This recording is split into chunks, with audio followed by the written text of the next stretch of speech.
You are 12 years old. Right now, at this exact age, you are probably worrying about a science project, or whether anyone noticed what you wore on the first day of school, or whether you are allowed to stay up past 9. By every legal and social measure this country uses, you are a child. Full stop. No exceptions. Now, push that same 12-year-old body back through time.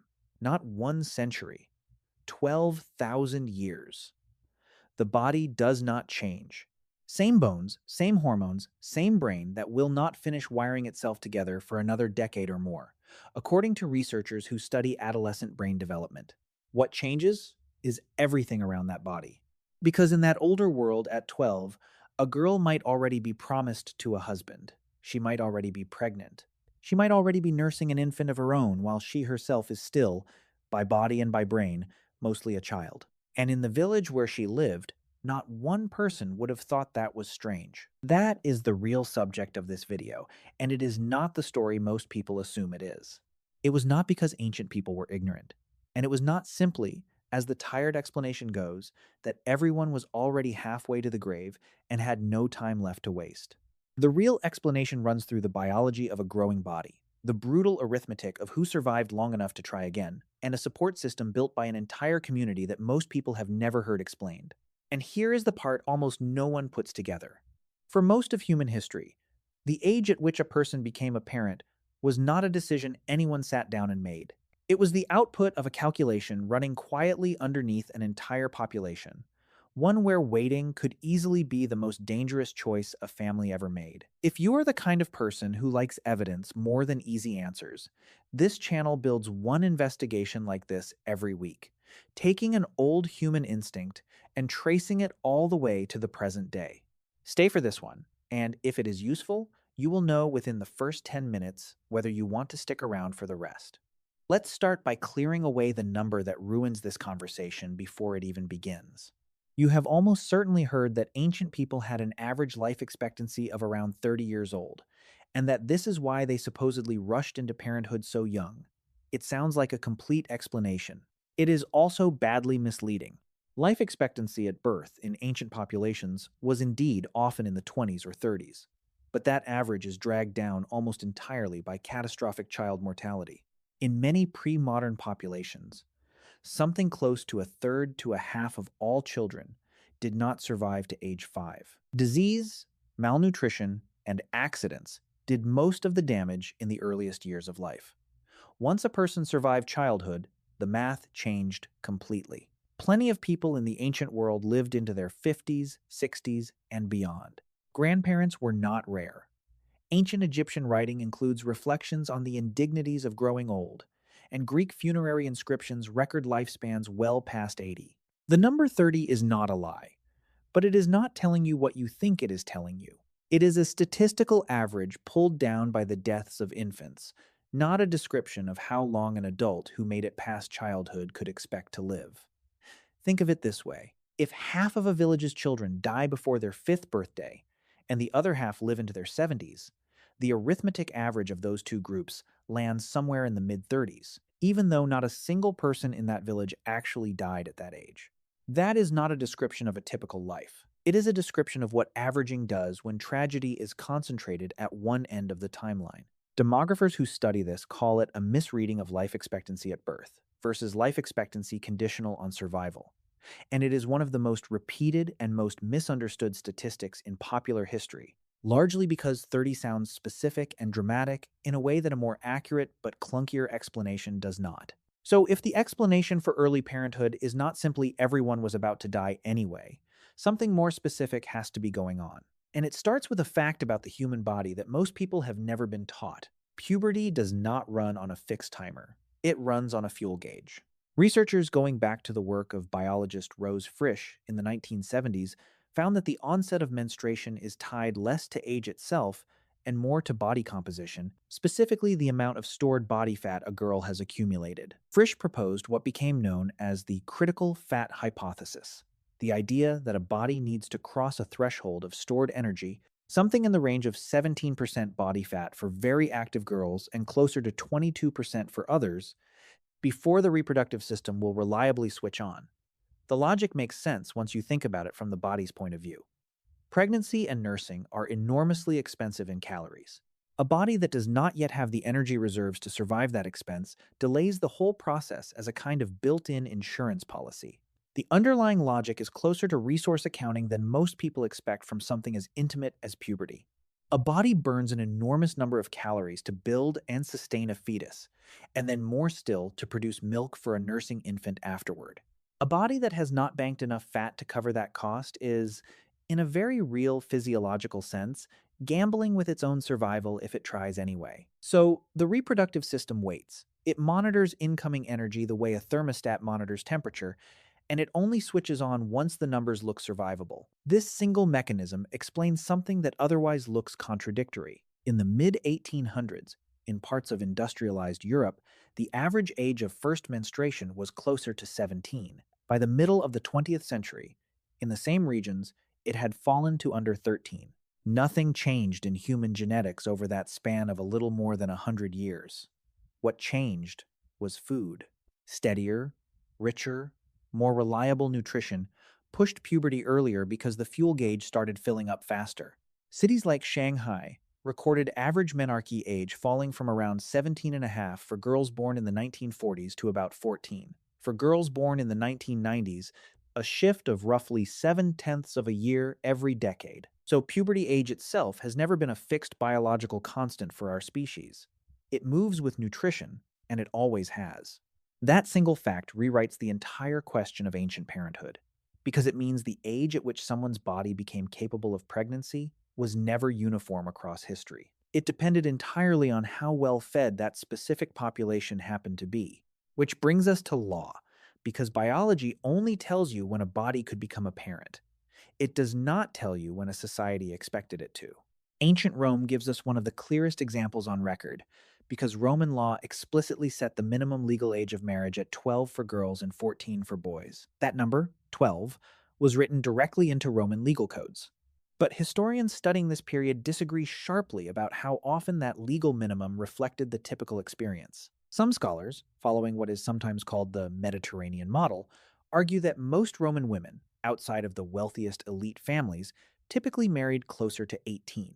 That estimate comes largely from a remarkable source: hundreds of household census returns preserved on papyrus from Roman Egypt, painstakingly reconstructed by historians using modern demographic methods. Those records suggest that everyday marriage ages skewed later than the legal minimum would suggest, while elite literary sources, which tend to describe aristocratic families arranging strategic unions, skew younger. In other words, the honest answer is that there was no single Roman experience.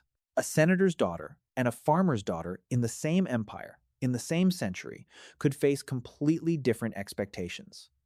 The law set a floor, it did not set a norm. And that distinction matters because it tells you that even in a single, well documented ancient civilization, early marriage was not universal. It was a strategy available to specific families under specific pressures, most often families with property, alliances, or inheritance on the line. Now, let's get to the part of this story that is genuinely uncomfortable, because it is the part that explains why the pressure toward early parenthood existed at all in less privileged, less protected populations. This is where mortality math comes in. Picture a small community, somewhere in the deep past, living without antibiotics, without reliable food storage, without any of the buffers modern life takes for granted. Death from disease, violence, and childbirth complications could arrive at almost any age, and it arrived constantly. Researchers who study this pattern describe it using a concept called extrinsic mortality, meaning death driven by outside forces rather than by the slow wear of aging itself. A branch of evolutionary biology known as life history theory predicts that when extrinsic mortality is high, organisms across many species, humans included, tend to shift toward earlier and more frequent reproduction, because the odds of surviving long enough to try again later go down. Anthropologist Hillard Kaplan and colleagues laid out much of this framework in detail, describing human reproduction as a set of trade-offs between growth, survival, and the timing of offspring. It is worth being honest here about something the popular version of this story usually skips. This idea that high mortality simply and directly pushes a population toward faster reproduction sounds airtight but it has been challenged. A theoretical paper published in the past several years used mathematical modeling to argue that the relationship between mortality risk and reproductive timing is far messier than the simple version suggests, and that in some models, higher mortality does not accelerate reproduction at all. This is genuinely still being debated inside the field. The honest answer is that mortality pressure clearly shaped human reproductive timing over the long run of our evolutionary history, but the exact mechanism connecting a dangerous environment to an individual family's choices is not as settled as most nature documentaries make it sound.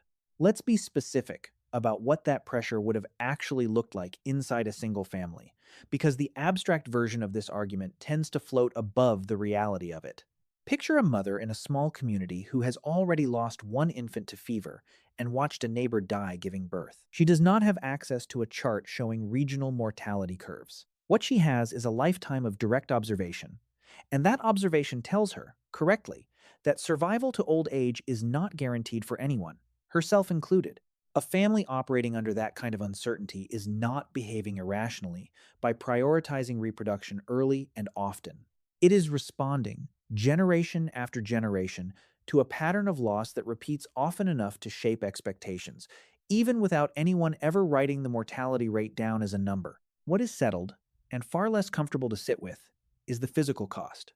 The human female pelvis does not finish growing at the same time the rest of the body does. Clinical research on adolescent growth has found that the birth canal continues developing for years after a girl's first period, often not reaching its full adult dimensions until somewhere around age 18. That gap between reproductive capability and full skeletal maturity is real, and it is one of the primary reasons obstetricians have long documented higher rates of complicated and obstructed labor among the youngest mothers compared to fully matured ones.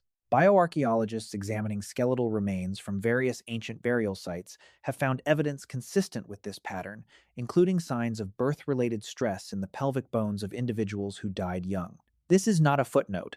Early childbirth in a body that has not finished growing carried, and still carries, serious danger, and childbirth itself was one of the leading causes of death for women across almost all of human history before modern medicine. The fact that early parenthood happened anyway, across so many different cultures and time periods, tells you how powerful the pressure toward it must have been. It was not a comfortable arrangement that worked out fine because it was somehow natural. It cost lives, repeatedly, and ancient communities absorbed that cost because the alternative, a community that failed to replace the people it lost, was often worse. It is worth being clear about something here rather than gliding past it. None of this evidence should be read as an endorsement or as some kind of natural justification for early marriage or early pregnancy. The physical risks were real, the outcomes were often tragic, and the fact that a system existed for thousands of years does not mean that system was gentle or fair to the young women living inside it. Understanding why something happened is a different project from approving of it, and this video is only trying to do the first one. But young mothers were rarely doing this entirely alone. And this next piece is one of the more genuinely surprising findings in the whole field. Human females are unusual among mammals in that they routinely live for decades after their reproductive years end. Almost no other species does this.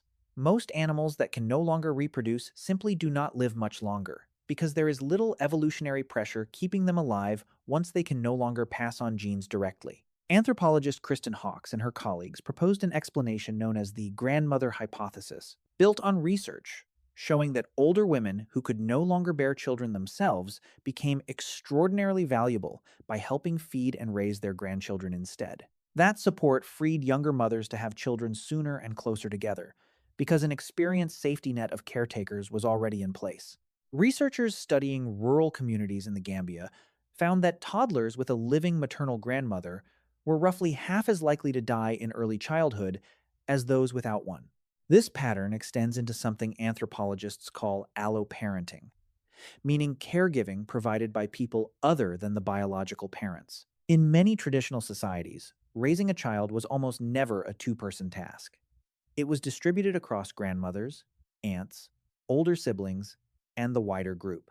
A 12 or 14-year-old new mother in an ancient community was not necessarily facing motherhood as an isolated individual the way a modern teenager might. She may have been surrounded by a web of experienced women sharing the load, which made an otherwise dangerous situation somewhat more survivable. It is a useful corrective to the image most people carry of ancient parenthood as a lone teenager fending for herself in a hut.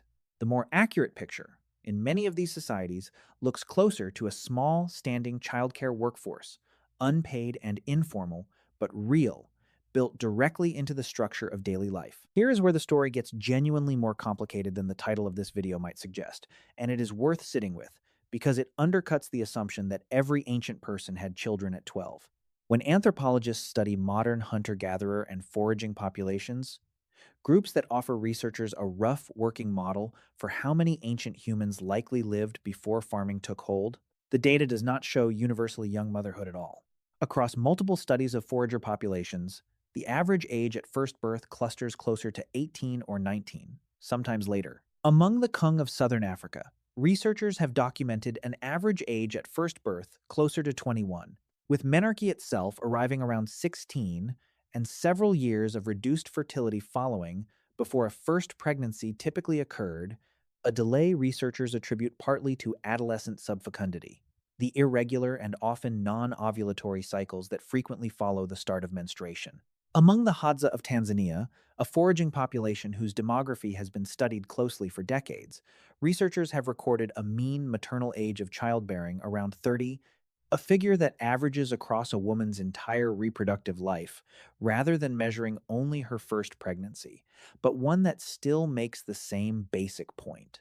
Motherhood in that population was not concentrated in early adolescence. That means the picture of universal 12-year-old motherhood does not hold up well for populations living by hunting and gathering, which represents the vast majority of human history by sheer duration. The pattern of very early marriage and childbirth appears far more strongly tied to settled, stratified, agricultural, and urban societies, places like Rome, where property, inheritance, and family alliances created direct incentives for elite families to marry daughters off as early as legally and biologically possible. Agriculture, in other words, may have actually pushed some populations toward younger marriage even as it introduced new health burdens, while many foraging societies, shaped by different pressures, tended to wait considerably longer. So the honest answer to why ancient humans had children at 12 is not a single answer at all.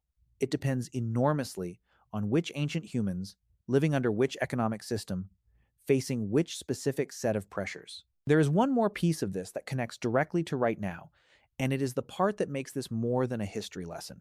Remember that fuel gauge mechanism, the one Rose Frisch identified, where puberty arrives once a body crosses a threshold of stored energy.